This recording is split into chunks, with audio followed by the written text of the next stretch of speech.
Septembre 2022.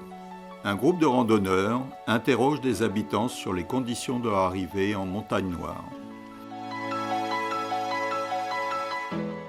Montagne Noire, je ne connaissais pas. Je n'avais jamais entendu, enfin très peu, comme tout le monde. On sait à peu près où la situer, au sud du Massif central. Mais la Montagne Noire, c'est... Je crois que j'ai fait plein de randos déjà depuis que je suis là, mais je ne la connais pas encore complètement. C'est immense.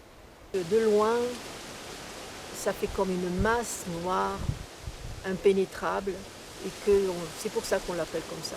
C'est ce qu'on m'a dit. La Montagne Noire, quand je suis arrivée comme ça, tout était à découvrir, quoi.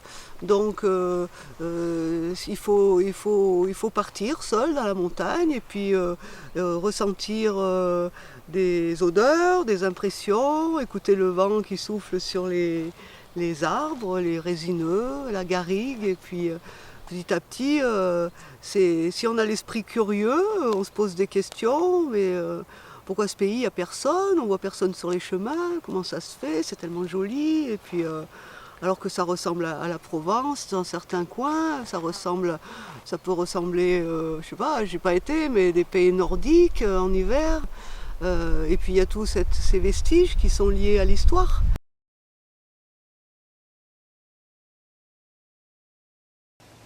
Alors, qu'est-ce qui m'a amené à vivre dans la Montagne Noire ? Quand je suis venue ici, je ne pensais pas découvrir la Montagne Noire. Je suis venue ici pour habiter près de ma fille, plutôt vers Carcassonne, sans rien trop savoir de la Montagne Noire.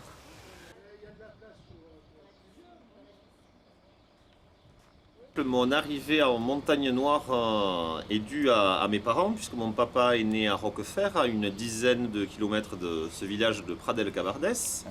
Et ma maman y est venue y habiter il y a une quarantaine d'années. Donc ils se sont rencontrés au village de Cupsériès, où il y a l'une des plus grandes cascades, paraît-il, de France, mais en tout cas du coin assurément. Voilà mes origines, elles sont plutôt dues au fait que mon papa est un autochtone et du coup il m'a transmis ce merveilleux virus-là.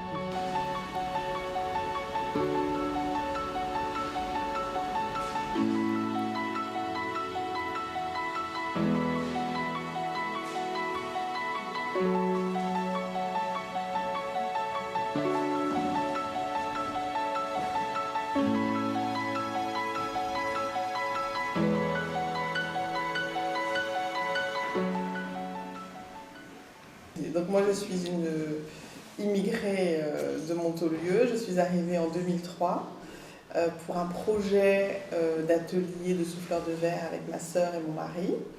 Nous avons travaillé pendant 10 ans au pied donc, de la Montagne Noire. Ça a été une jolie découverte, le village du Livre, Montaulieu village du Livre, au pied de la Montagne Noire, les paysages, l'environnement extraordinaire.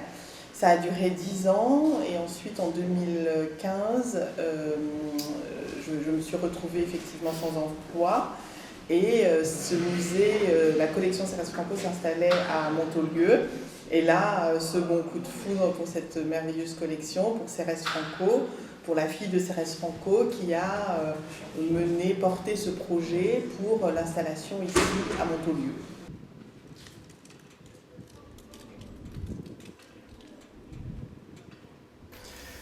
Alors, je suis arrivé à Montaulieu en 2004 avec quelques associés. Nous avons monté une librairie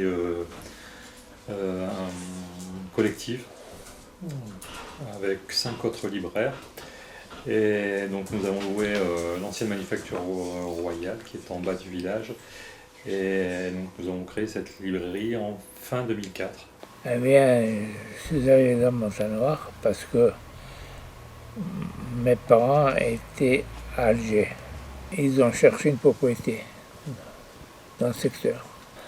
Et c'est comme ça qu'en été, quand on a vu de l'eau qui coulait de partout, on a acquis cette propriété. Je suis descendue de ma région natale dans la région de Perpignan pour faire des cueillettes de fruits et à plusieurs reprises. Et je connaissais quelqu'un à Carcassonne, je me suis arrêtée pour leur dire bonjour. Et puis dans un petit journal d'annonces local, il y avait petite maison à vendre au pied du pic de Nord. Pour une petite somme ridicule, j'ai pu acquérir une petite maison dans un village de la Montagne Noire sur le versant audois. Et ça devait être un pied-à-terre. Finalement, c'est resté la maison d'habitation principale. La Montagne Noire, pour nous, c'est des balades. C'est quand on veut s'échapper, quand on veut se rafraîchir, quand il fait très très chaud, on va un tout petit peu plus haut. Ah, c'est aussi une autre vie, c'est-à-dire que tous les dimanches matins, par exemple, je vais voir un fermier qui est un peu plus haut dans la Montagne Noire pour aller acheter mon lait, pour aller acheter mes légumes, parce qu'il a une petite ferme. Donc c'est aussi ça, la Montagne Noire, c'est vivre avec des produits du coin. Et ça, c'est aussi un luxe dont on ne s'imagine pas. Enfin, en tout cas, quand on vit en ville et que je raconte, moi, aux citadins, comment je vis ici, comment on mange ici, comment je consomme ici, c'est vrai que on est complètement dans l'air du temps et dans l'air du locavore, de la proximité, du vrai. Donc tout ça, c'est ce qu'on retrouve ici à Montolieu. L'intérêt de la Montagne Noire, c'est la nature. C'est les rivières, c'est la baignade, c'est la marche, c'est les lieux. Enfin, c'est vraiment un lieu naturel qui est vraiment exceptionnel, quoi. Sur Montolieu, vous avez des cascades, des rivières. Notre vie ici nous convient, on la trouve très agréable. Il manque quelques petites choses qu'on aimerait trouver, c'est-à-dire c'est compliqué d'aller au cinéma, de voir des expositions, mais encore qu'ici on a deux musées sur le village. Mais... L'hiver, bien qu'avec le réchauffement climatique est de plus en plus doux, il se peut des fois que l'on ait un peu de neige, que l'on puisse être bloqué. Mais bon, avec les moyens techniques de l'époque, ce ne sont plus comme avant des semaines à passer à attendre le déblayage. Donc voilà, la rudesse peut-être de l'hiver, c'est un des côtés négatifs. Pour certains, la solitude, mais du coup, on rejoint par rapport à tous les gens qui vivent ici le côté positif. C'est donc cette solitude, ce plaisir de liberté que l'on a tout le temps. En sachant que voilà, on a une période estivale où on côtoie beaucoup de monde, et puis une autre période où en hiver, forcément, on est entre nous, entre villageois, et où on est obligé de se serrer les coudes. Et s'il manque du beurre ou un œuf, on peut se permettre d'aller déranger le voisin, tout en respectant sa liberté. On sait que l'on peut compter sur lui. Voilà, ce sont des valeurs humaines et morales que l'on retrouvait il y a une vingtaine, trentaine d'années à la ville et qui ont perduré ici dans le milieu rural. Que de se demander comment est-ce que l'on peut créer des liens ici en montagne alors qu'on est tous un peu des ours. Alors c'est très simple, il y a Internet et Tinder qui aident beaucoup la jeunesse. Mais sinon, il y a les anciennes valeurs humaines qui fait que tout de suite, quand on verra quelqu'un qui nous paraît étranger, on ira directement vers lui, on aura plus de soucis, on aura plus le regard vers l'étranger que dans les milieux où il y a plus de monde forcément et où on peut paraître seul dans une foule. Voilà, ici la moindre voiture que l'on ne connaît pas, on se demande qui elle est et on peut aller tendre la main vers le prochain s'il a besoin ou autre. Donc voilà, il y a une espèce de solitude mais que l'on aime et avec quand même une envie d'aller voir l'autre, l'étranger et d'aller à la rencontre, même si les rencontres sont moins nombreuses, elles sont souvent de meilleure qualité. Je profite de la Montagne Noire et de toutes les manières qui soient.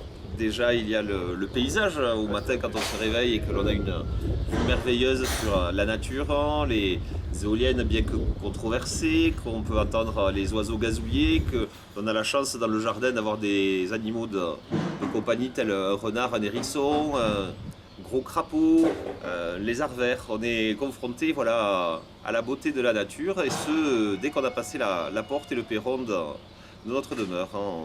De trouver un boulot qui te fasse travailler dans la nature, où tu as une sensation de liberté, parce que la liberté, monsieur, ça n'a pas de prix.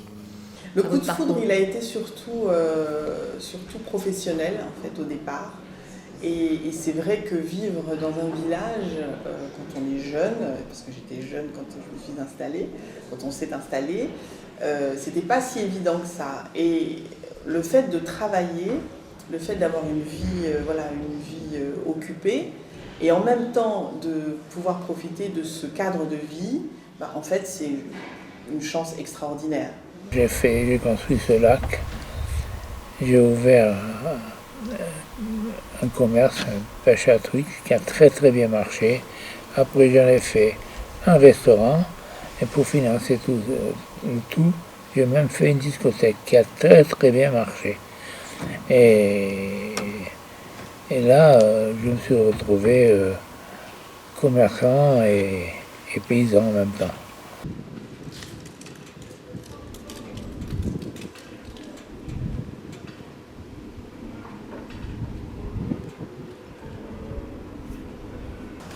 Professionnellement, on trouve intéressant de venir travailler dans un village du livre.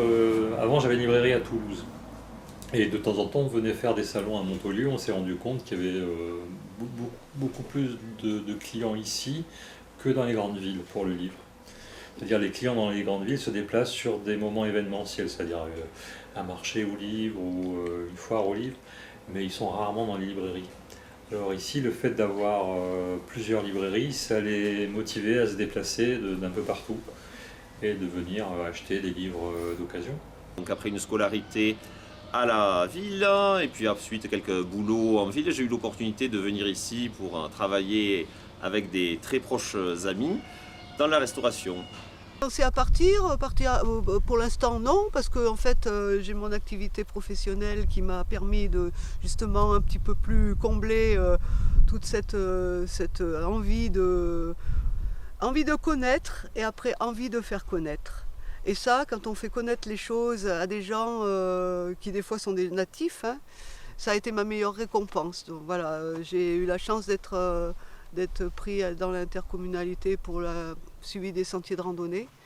Mais ça a été aussi une réalisation de ma vie, c'est de rencontrer des milliers de personnes et de leur apporter du plaisir et de leur faire découvrir des choses que sur les sentiers battus, ils n'auraient jamais découvert. J'ai 2 fils, un qui a pris la suite. Il a une grosse exploitation maintenant parce qu'il a acheté une autre propriété à côté et il est tout en bio. Il fait lui pareil, il commercialise toute sa farine de blé. Il fait du pain bio. Il a embauché un boulanger et ça marche très bien. Et son frère, lui, il a une entreprise de travaux publics qui marche aussi très bien. Et donc, je suis content que la Saint-Pierre ait de l'avenir. J'ai 2 enfants d'ailleurs, Montaulieu. Eux, alors, ils sont nés pour le coup ici et ils ont grandi ici et c'est leur univers, leur monde. Donc oui, je me sens Montaulieu. Les projets d'avenir. Dis donc, bon, là, j'arrive à un certain moment de ma vie, on a moins de projets, quoi. Enfin bon, mais de toute façon, il faut toujours avoir des projets chaque jour. C'est-à-dire, même si c'est une petite rando, une petite visite chez quelqu'un qu'on aime bien, moi je ne vis pas au grand projet. Je vis au petit projet, je vis à l'instant présent, au prochain marché de Brousse et Villaret où je vais rencontrer tous mes copains. Voilà, et puis c'est ça qui est bon, c'est ça qu'il faut. Il faut arrêter de penser à long terme parce qu'on ne sait pas où on va. Venir en Montagnoire, c'est risquer d'y revenir, peut-être de s'y installer et d'y rester.